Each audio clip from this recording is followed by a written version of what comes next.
다른 교회에서는 오늘 이제 어린이 주일이라고 이렇게 드리는데 저희들은 이제 말씀에 맞춰서 나가도록 하겠습니다. 오늘 요절 말씀은 사도행전 6장 15절 말씀입니다. 우리 한 목소리로 같이 읽고 시작하겠습니다. 시작. 공회 중에 앉은 사람들이 다 스데반을 주목하여 보니 그 얼굴이 천사의 얼굴과 같더라. 초대교회는 계속되는 핍박에도 불구하고 더욱 부흥 성장하게 되었습니다. 그런데 교회가 이렇게 성장하게 되면 거기에 따르는 문제들도 새롭게 생기게 마련입니다. 교회라고 해서 문제가 없는 것이 아닙니다. 어쩌면 세상 모임보다도 더 많은 문제들이 생길 수도 있습니다. 그런 것 같아요. 세상 모임은 다 목적을 공유한 사람들이 이렇게 선한 의도나 자기 이익을 위해서 모이기 때문에 별 문제가 별로 없는데 우리는 또 문제가 많이 생길 수가 있는 것 같습니다. 그런데 중요한 것은 우리 교회에서는 이러한 문제들이 생길 때 오히려 그 문제를 통해서 하나님의 선한 뜻을 발견하게 되고 배우고 성장하게 된다는 것입니다. 또한 이 문제들로 인해서 우리는 정말 영적인 깊은 세계를 깨닫게 되고 하나님의 은혜를 누리게 됩니다. 우리가 이런 믿음이 있을 때 문제 앞에서도 절망하지 않고 염려하지 않고 기쁨으로 살아갈 수가 있는 것입니다. 오늘 우리는 교회에 일어난 갈등의 문제를 사도들이 어떻게 슬기롭게 해결하는가를 배울 수 있습니다. 또한 억울하고 고통스러운 상황 앞에서도 천사의 얼굴로 악한 세력과 싸우는 스데반의 모습도 배울 수 있습니다. 본문 말씀을 통해서 심히 힘든 상황을 지내고 있는 오늘날 저희 모두가 정말 이런 시대 분위기에 영향받지 않고 영향력 있는 신앙인들로 살아가는 자들이 될 수 있기를 기도합니다. 지난 시간 우리는 종교 지도자들의 핍박과 금지 명령에도 불구하고 예수님을 가르치는 것과 또 전도하는 일을 그치지 아니했던 초대교회를 배웠습니다. 자, 이때 초대교회에는 어떤 일이 있게 됩니까? 우리 1절 상반절을 보십시오.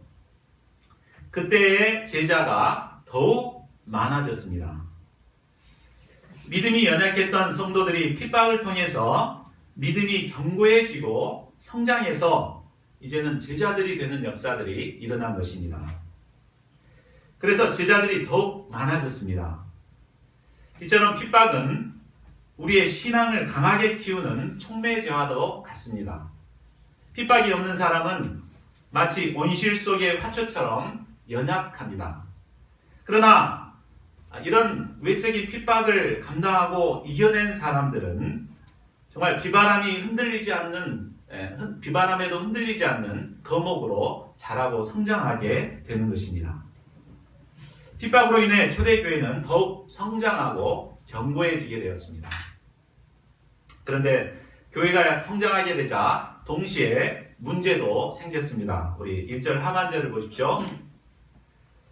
헬라파 유대인들이 자기의 과부들이 매일의 구제에 빠짐으로 히브리파 사람을 원망하니. 당시 초대교회 성도들의 구성원들을 보면 히브리파 사람들과 헬라파 유대인들이 섞여 있었습니다. 우리가 초대교회가 어떻게 생겼는가 우리 사도행전을 통해서 쭉 배웠죠. 우리가 오순절 명절을 세기 위해서 각국에서 사람들이 오고 또 히브리 사람들도 다 이제 예루살렘에 모여들었습니다. 그때 성령이 이 교회에 임하게 되었고 사도들이 밖에 나가서 이제 각 나라 방언으로 남북 방언으로 복음을 전합니다. 그때 베드로의 메시지를 통해서 회개한 사람이 3,000명이죠. 그때 이제 세례를 받은 사람들입니다. 근데 이제 이 사람들이 대부분 고향을 떠나서 예루살렘에 모인 사람들이죠. 근데 이 사람들이 복음을 영접하고 교회에 정착을 하게 된 것입니다. 그러니까 그 대부분이 히브리 사람들이고 헬라파 유대인들은 소수의 사람들이었을 것입니다. 그들은 삶의 터전을 떠나왔기 때문에 그들에게 있어서는 가장 큰 문제가 먹고 사는 문제였습니다.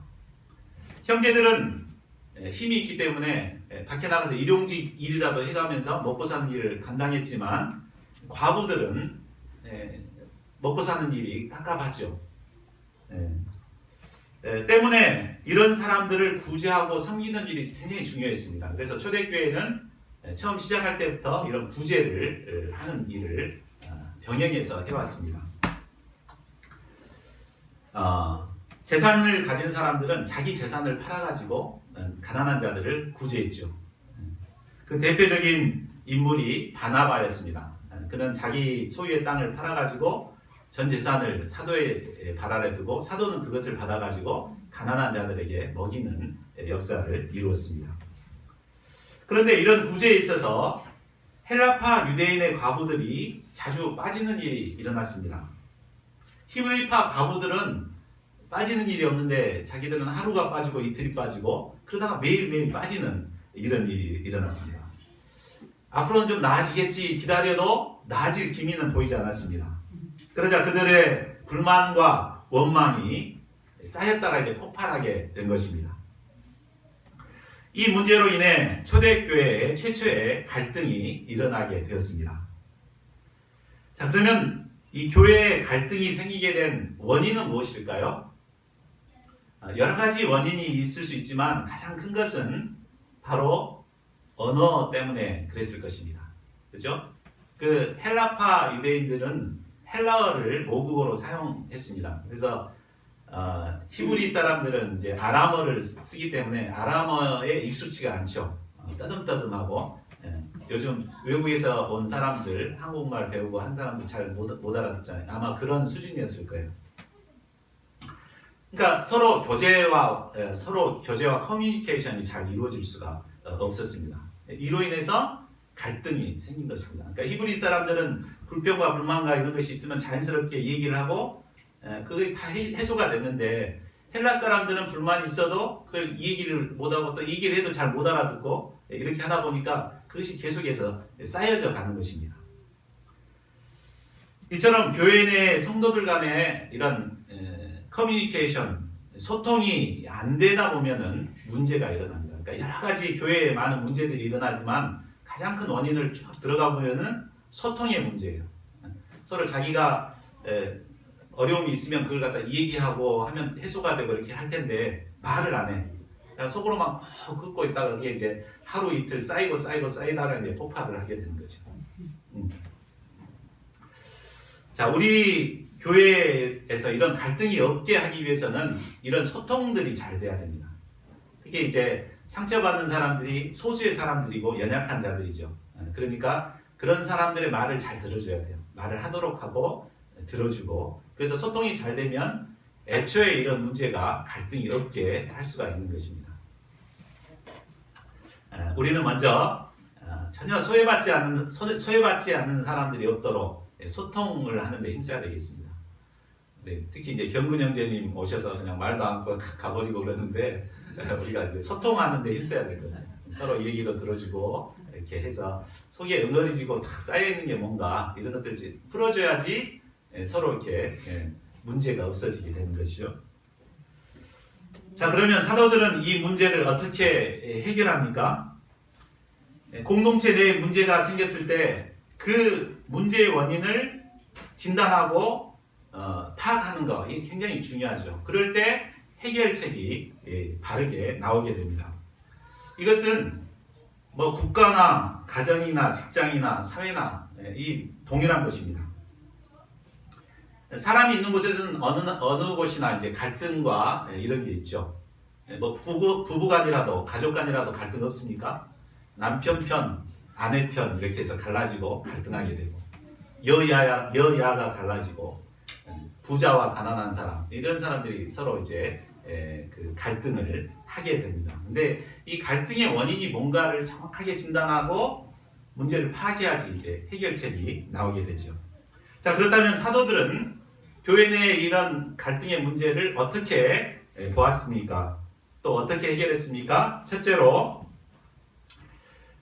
문제의 원인을 자기 자신에게서 찾았습니다. 어디서 찾았다고요? 자기 자신에게서 찾는, 정말 중요한 거죠. 자, 2절을 보십시오.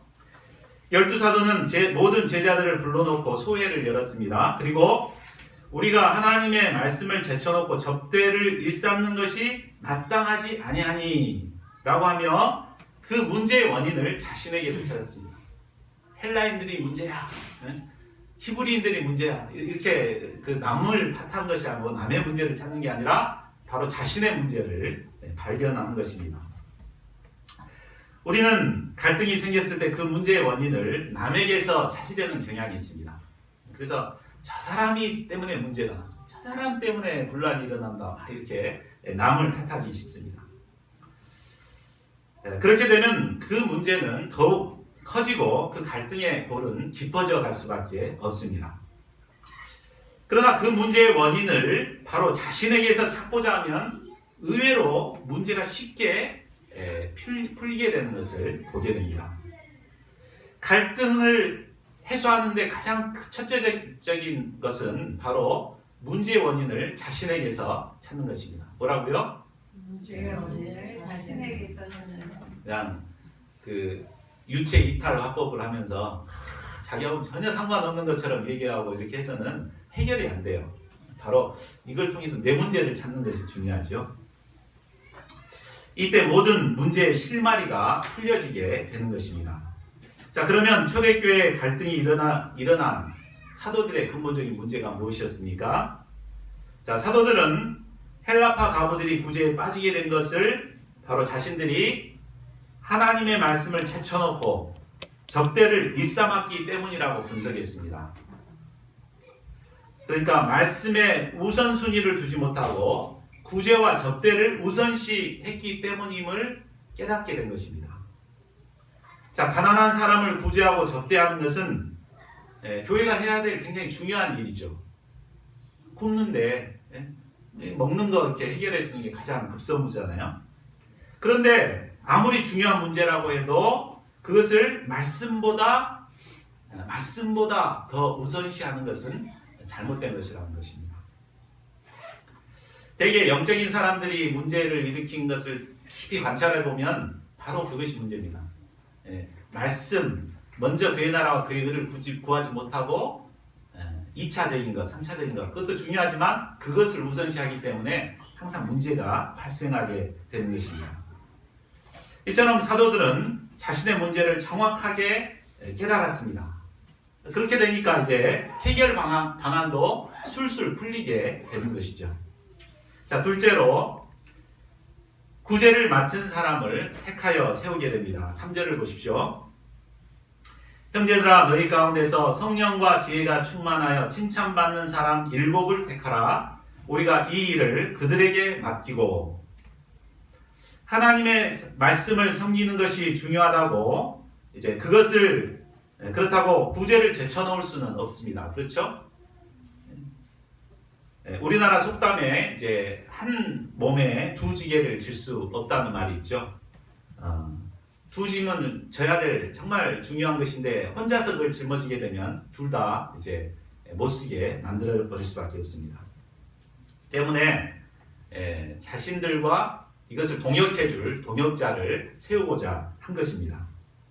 그래서 그 사람들에게 맡겨서 계속 꾸준히 구제의 일을 잘 할 수 있도록 그렇게 하자는 것입니다. 그러면 사도들을 대신해서 구제를 맡아 섬길 자들의 자격은 어떻게 말하고 있습니까? 우리는 본문 말씀을 통해서 우리가 하나님의 동역자, 하나님 역사의 동역자를 세울 때 어떤 자를 세워야 될 것인가도 배울 수 있습니다. 자, 우리가 참 동역자가 정말 필요하죠. 개척 역사이기 때문에 동역자가 필요한데 어떤 자를 세워야 될 것인가 중요하죠. 첫 번째는 복음을 영접하고 훈련된 제자 중에서 택해야 됩니다. 자, 사도들은 먼저 너희들 가운데라고 말합니다. 너희들이 누구죠? 지금 제자들을 모아놓고 이렇게 하는 거잖아요. 그러니까 제자들 중에서 고른다는 겁니다. 그들은 이미 예수님의 복음을 영접하고 훈련을 받은 제자들입니다. 또한 부르심과 소명의식을 가진 제자들입니다. 하나님의 역사를 섬길 동역자를 세운 데 있어서 가장 먼저는 이처럼 복음을 영접하고 훈련된 제자여야 한다는 것입니다. 도울 사람이 필요하다고, 도움이 필요하다고 해서 아무나 믿음 없는 사람을 세워놓고 짐을 지우게 되면 결국은 그 짐을 감당을 못해서 꼬꾸라지게 될 것입니다. 우리는 개척 역사를 섬기다 그동안 믿음 없는 사람들에게 많은 것을 맡겼던 그런 시행착오를 했습니다. 그래서 일단 할 사람이 없다 보니까 학생 빨리 세워가지고 짐을 짊어지고 그랬죠. 근데 처음에는 잘 되는 것 같았지만 오래 못 가서 꼬꾸라지고 이렇게 어려움을 겪어왔습니다. 그러므로 우리는 아무리 급하다 하더라도 믿음이 어린 자들에게 일을 맡겨서는 안 되겠습니다. 사람이 없다고 해서 맡긴 것이 아니라 그 사람들을 제자로 키워내는데 힘써야죠. 그래서 좀 힘들더라도 목자님들이 좀 고생을 하고 이렇게 하는 것이 중요합니다. 그래서 양들을 인내로 다 세워서 그 다음에 이제 제자로 세워놓은 다음에 맡겨야 이게 이제 안정적으로 동역의 역사가 이루어질 수가 있는 거죠. 자, 두 번째로는 성령과 지혜가 충만하여 칭찬받는 자를 세워야 합니다. 성령과 지혜는 하나님의 사명을 감당하는 데 있어 중요한 요소입니다. 하나님의 일은 자기 자신의 노력이나 인간적인 지혜로는 감당할 수 없습니다. 자기 의지로 감당하다가는 결국은 오래 못 가죠. 바로 성령과 지혜가 충만한 자가 되어야 합니다. 우리가 성령과 지혜가 충만하다는 것을 어떻게 알 수 있습니까? 그것은 그 사람의 영향력을 보면 압니다. 그 열매로 그 나무를 안다고 했잖아요. 그가 다른 사람에게 좋은 영향력을 끼치는가, 이것을 보면 알 수 있죠. 우리는 가끔 자신 스스로가 성령 충만한 것처럼 말하고 보이지만 주위 사람들에게 부담을 주고 상처를 주고 하는 사람들을 볼 수 있습니다. 그것은 성령 충만한 사람이 아닙니다. 성령 충만한 사람은, 지혜가 충만한 사람은 동역자들과 동역을 잘 이루고 공동체를 세워나가는 좋은 영향력을 끼치게 되는 것입니다.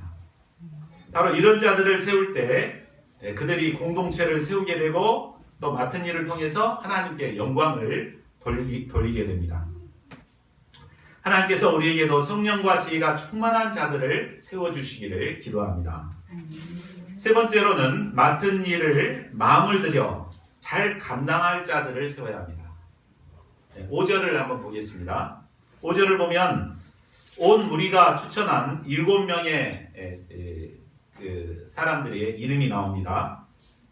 누군지 잘 모르겠죠. 그런데 이 이름을 보면 대부분이 헬라시의 이름을 가지고 있는 것을 알 수 있습니다. 그러니까 소수인 헬라 사람들을 특별히 배려해서 집사들로 이렇게 구성을 한 것입니다. 아마 오늘날 정치 현장 같았으면 어떻겠습니까? 요즘 20대 국회의원, 대표의원을 뽑는데 각 당에서 하는 것들 보십시오. 자기 계파, 다수의 계파 사람들을 막 골라서 이렇게 세우려고 하지 않습니까? 아마 다수파인 히브리파 사람들, 히브리 사람들을 아마 세웠을 것입니다. 오늘날 같았으면, 그죠? 그러나 그들은 다수인 히브리 사람들을 택한 것이 아니라 소수인 헬라파 사람들 중에서 이 구제를 할 사람들을 세운 것입니다.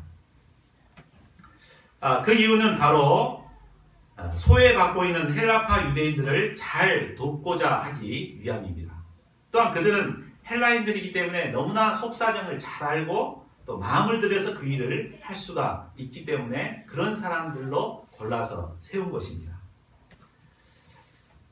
아무리 택하여 세움을 받고 싶다고 해도 그 일에 애정을 갖지 못한다면, 그 잘할 수 없다면 세워놓으면 그게 부담이 되죠.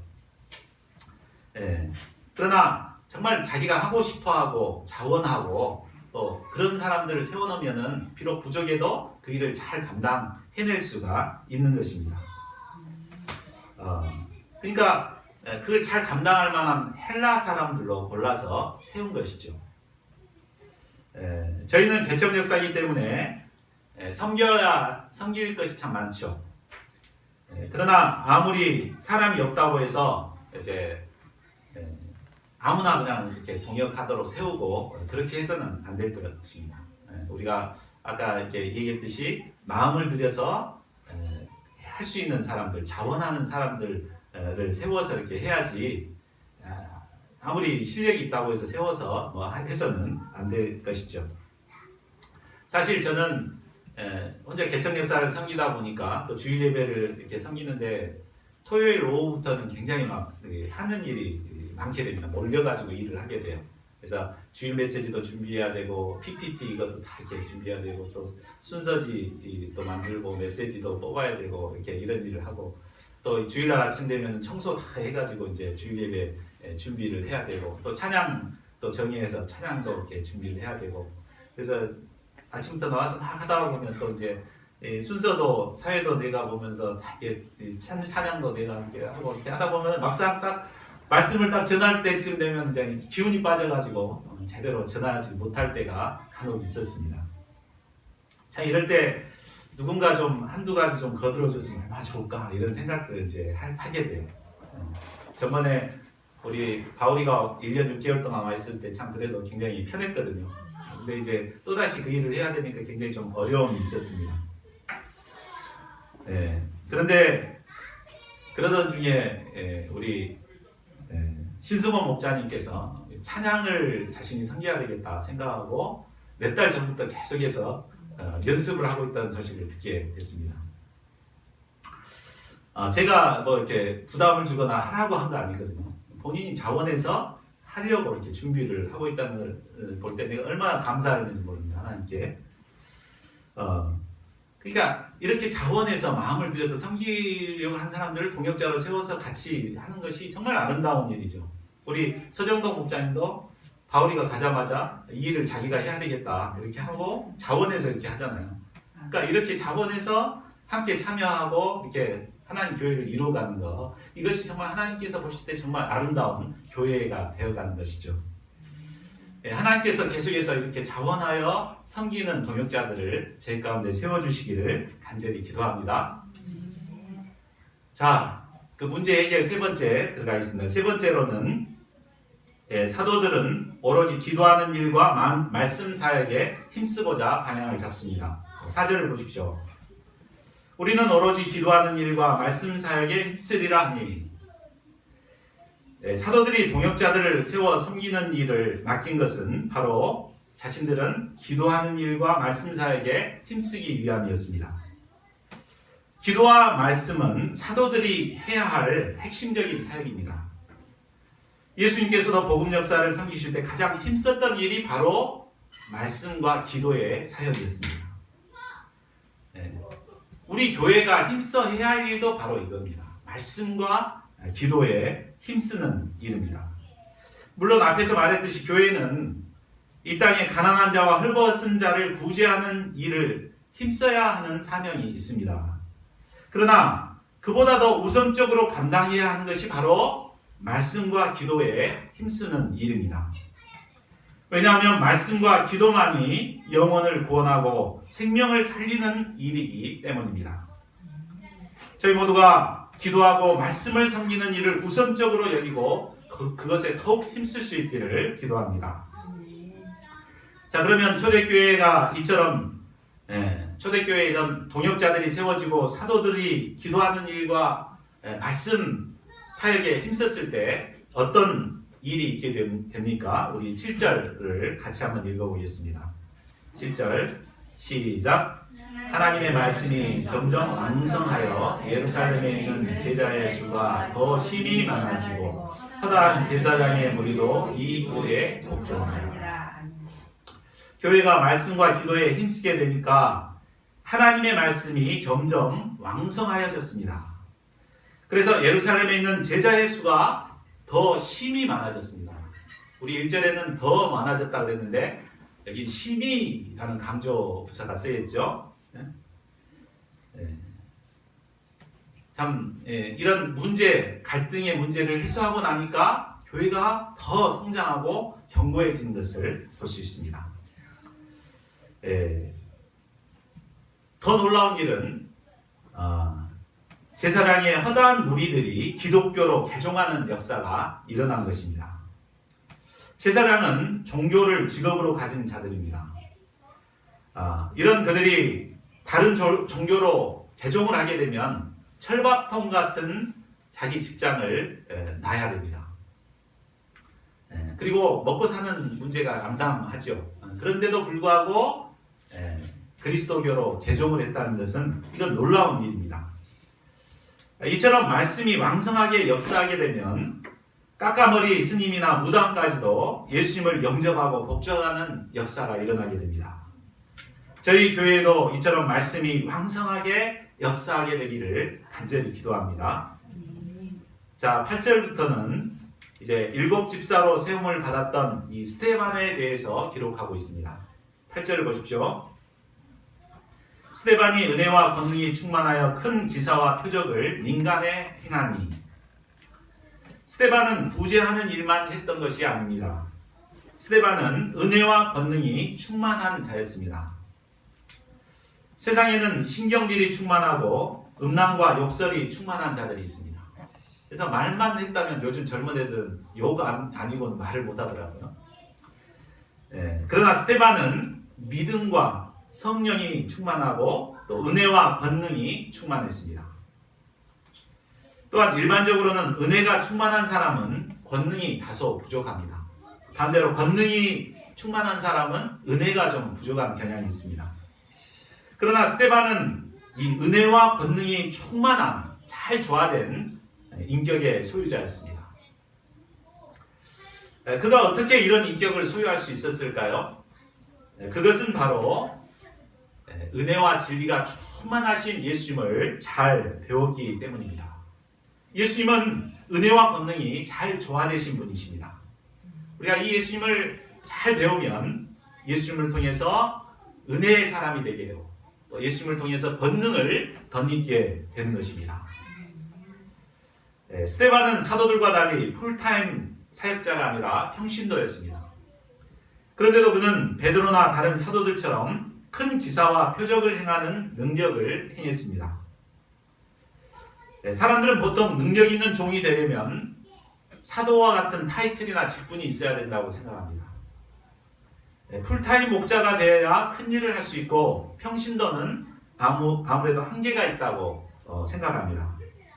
그러나 이것은 잘못된 생각입니다. 스데반이나 또 8장에 나오는 빌립은 모두 평신도였습니다. 그러나 사도의 버금가는 능력의 종들이었음을 보게 됩니다. 우리 볼리비아를 개척하신 스데반 목자님도 풀타임이 아니라 직장을 갖고 직업을 갖고 일하시는 분이시죠. 그런데도 그 한 가정이 수많은 양들을 제자로 세우고 교회를 세우는 이런 역사를 이루게 되죠. 그러니까 우리가 큰 일을 하고 능력 있는 종이 되려면 타이틀이나 직분이 필요한 것이 아닙니다. 근본적으로 위로부터 오는 은혜와 권능이 충만함을 덧입게 될 때 우리는 평신도로서도 이런 능력 있는 삶을 살게 되는 것입니다. 자, 9절을 보십시오. 스데반이 큰 기사와 표적을 민간에 행하자 자유민의 회당에서 어떤 사람들이 일어나 스데반과 더불어 논쟁을 하게 되었습니다. 자유민은 해외에 흩어져서 살다가 안정된 그 삶을 버리고 다시 유대로 돌아와서 이제 철저하게 율법을 지키고 살아가는 골수 율법주의자들이 함께 거하는 곳입니다. 이제 이들은 골수 유대교 사람들이에요. 열혈당원들입니다. 사도 바울도 과거에 이 자유민 회장 출신이었습니다. 바로 이곳에서 수십 명의 이제 자유민 회당 사람들과 스데반 혼자 이제 격렬한 논쟁이 붙게 된 것입니다. 어떤 내용의 논쟁이었는지 우리는 잘 알 수 없습니다. 그런데 13, 14절을 참고해 보면 바로 성전과 율법에 대한 논쟁이었을 것으로 추정할 수 있습니다. 유대인들은 성전과 모세의 율법을 신성시 여겼습니다. 이런 그들에게 스데반은 이 땅의 성전은 오실 그리스도의 그림자일 뿐이요 예수님께서 참 성전이 되심을 증거했을 것입니다. 또한 예수님께서 산상수훈을 통해 가르쳐 주신 대로 율법의 정신을 본래의 의미로 재해석해서 가르쳤을 것입니다. 그러니까 이제 그게 아니다고 막 반발을 하고 그랬겠죠. 자, 11절을 보십시오. 그들은 성령의 지혜로 말하는 스데반을 능히 당해낼 수가 없었습니다. 그래서 결국 사람들을 매수해서 이 사람이 모세와 하나님을 모독하는 말을 자신이 들었다, 이렇게 거짓말을 하도록 돈을 주고 매수를 했습니다. 뿐만 아니라 백성들과 장로와 서기관들을 충동시켜서 스데반을 잡아서 공회를 열도록 했습니다. 13, 14절을 보십시오. 결국 스데반은 공회에서 거짓 증인들로부터 거짓 고소를 당하게 됩니다. 물론 어떤 점에서 스데반이 성전과 율법에 대해서 말했던 것은 사실이죠. 그러나 예수님께서 성전을 허물어 버리시겠다 했다거나 모세가 전해준 율법을 고쳐버리겠다 한 일은 결코 없었습니다. 그런데 이들은 스데반이 했던 말을 갖다가 싹 꽈가지고 왜곡해가지고 확대해서 이렇게 고소를 한 것이었습니다. 우리는 누군가 내가 했던 말을 살짝 바꿔서 왜곡시킬 때 참기가 어렵습니다. 내가 했던 말이 돌고 돌아서 전혀 다른 말로 내게 되돌아올 때 우리는 엄청난 스트레스를 받습니다. 이 스트레스를 못 이겨가지고 자살을 하는 사람들까지 있죠. 더군다나 이곳은 이스라엘 최고 법적인 공회이기 때문에 자신이 이렇게 몰리다 보면 죽을 수도 있습니다.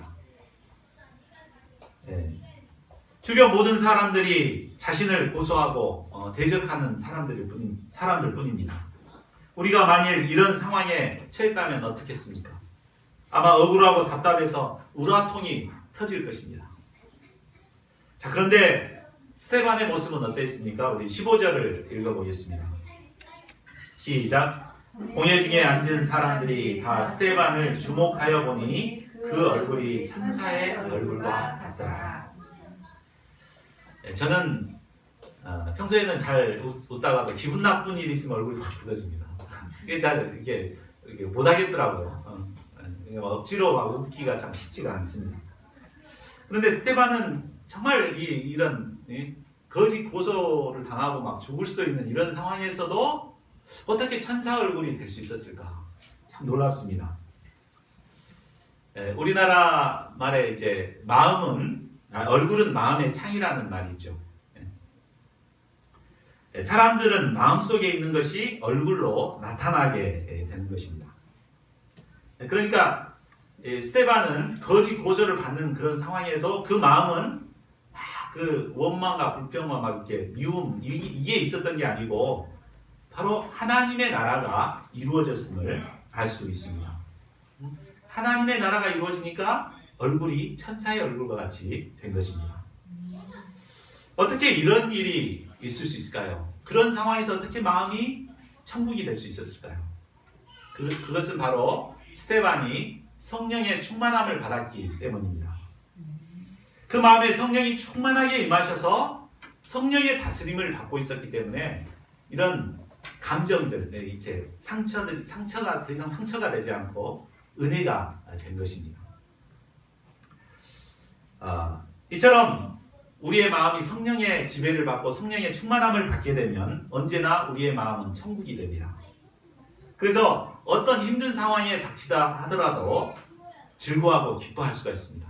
아까 처음에 찬양했듯이 너는 왜 항상 우니 슬퍼도 눈물 나도 슬픈 일을 만나도 눈물 나는 일을 만나도 마음의 천국이 이루어지기 때문에 기뻐하고 즐거워할 수가 있는 것입니다.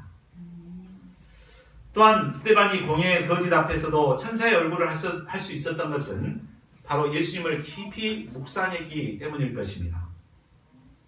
스데반이 신분받는 과정을 보면 흡사 예수님께서 공회에서 신분받는 장면이 떠오릅니다.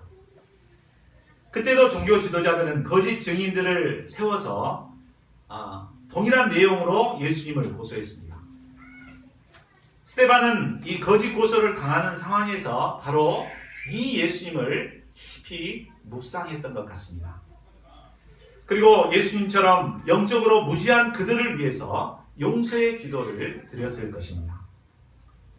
예수님을 생각하고 예수님의 용서의 사랑을 덧입었을 때 거짓 고소를 당하는 그런 억울한 상황에서도 청사의 얼굴을 할 수가 있었던 것입니다. 공회에 앉아있던 모든 사람이 스데반의 신문받는 과정을 지켜보고 있었습니다. 보고 있었죠?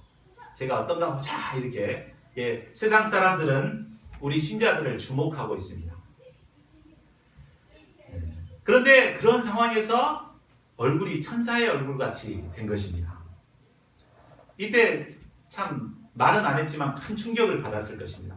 그 중에 앉아있던 사람 중에 한 사람이 바로 다음에 사도 바울로 변화되는 사울이었습니다. 그 사람도 이 광경을 그대로 지켜보고 있었습니다. 아마 사도 바울이 회심하는 데는 바로 이것이 큰 계기가 되고 충격이 되었을 것입니다. 우리가 크리스찬으로서 세상 사람들에게 영향을 끼친다는 게 무엇입니까? 바로 이런 것입니다. 세상 사람들이 볼 때는 정말 짜증나는 일을 만나고 원망하는 일을 만났는데 화를 내고 해야 될 것이 맞는데 이처럼 천사의 얼굴을 하고 사랑하고 용서하고 품고 감당할 때 크리스찬들은 정말 다르구나 이렇게 하고 예수님께 대한 믿음을 갖게 되는 것이죠. 그러니까 우리가 이 세상에서 빛과 소금의 역할을 감당한다는 것은 열심히 전도하고 이것이 아니고 우리의 삶 속에서 그리스도의 향기를 이렇게 드러내는 것입니다. 그렇게 될 때 사람들이 우리 주변의 사람들이 어렴풋이나마 그리스도란 이런 것이구나 라고 깨닫게 되는 것입니다. 그런데 신앙생활을 하는 사람들 중에는 세상 근심을 다 가진 사람처럼 오만 인상을 쓰고 살아가는 사람들이 많습니다. 그것은 그 사람의 내면에 하나님의 나라가 임하지 못했거나 또 과거에는 하나님 나라가 임했었는데 지금은 하나님 나라를 잃어버렸기 때문일 것입니다. 우리의 마음이 하나님의 다스림을 받지 못하게 되면 우리는 어려움 앞에서 그렇게 할 수밖에 없는 것입니다. 그러나 우리가 하나님 나라가 될 때, 우리의 마음이 하나님의 나라가 될 때 어떤 어려움 가운데서도 즐거워하고 기뻐하며 천사의 얼굴을 할 수 있는 것입니다. 링컨은 사람의 나이가 40이 되면 자기 얼굴에 책임을 져야 한다는 유명한 말을 했습니다. 자신의 삶의 결과물이 바로 얼굴로 나타나기 때문일 것입니다. 대체로 우리 UBF 목자님들은 세상 사람들에 비해서 좀 젊어 보입니다. 그리고 굉장히 밝아 보입니다. 그렇죠? 우리 최 베드로 선교사님 사진을 봤더니 60이 넘었다는데 그렇게 청년 같을 수가 없어요. 굉장히 밝고 대부분 우리 UBF 목자님들은 그렇죠. 그 이유는 바로 학생들과 함께 교제하기 때문도 있겠지만 무엇보다 성경 말씀을 통해서 예수님을 배우고 예수님과 교제하는 삶을 살아가기 때문일 것입니다. 그렇기 때문에 마음의 천국이 이루어지고 얼굴이 이렇게 젊어지고 밝아지는 것입니다. 저희 모두가 예수님의 다스림을 받는 가운데 날마다 천국을 누리며 천사의 얼굴로 살아갈 수 있기를 기도합니다. 아멘. 그런데 요즘은 너무나 경제적으로 어렵고 살기가 팍팍하기 때문에 사람들은 웃을 일이 없다고 반문합니다. 특히 이제 복음 역사를 섬기는 우리의 현실은 너무나 힘들고 어렵습니다. 그러나 우리 앞에 놓인 문제가 아무리 어렵고 힘들다 하더라도 우리가 하나님 편에서 이 모든 문제를 보고 하나님의 다스림을 받게 되면 이것이 더 이상 문제가 되지 않습니다.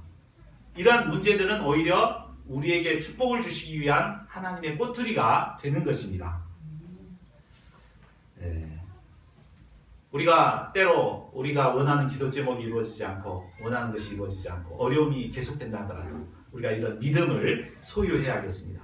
그래서 어려움 앞에서도 절망하지 않고 정말 천사의 얼굴을 하며 기뻐하고 즐거워하는 저희 모두가 될 수 있기를 기도합니다.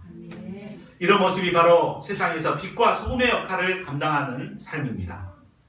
저희 모두가 절망의 순간에도 예수님으로 인해 항상 기뻐하는 자들이 되어야겠습니다. 그래야 저희의 얼굴을 통해 그리스도의 향기가 드러날 수 있기를 간절히 기도합니다. 요절 말씀 15절을 우리 같이 읽고 기도하는 시간 갖겠습니다. 시작. 공회 중에 앉은 사람들이 다 스데반을 주목하여 보니 그 얼굴이 천사의 얼굴과 같더라. 저희들은 하나님을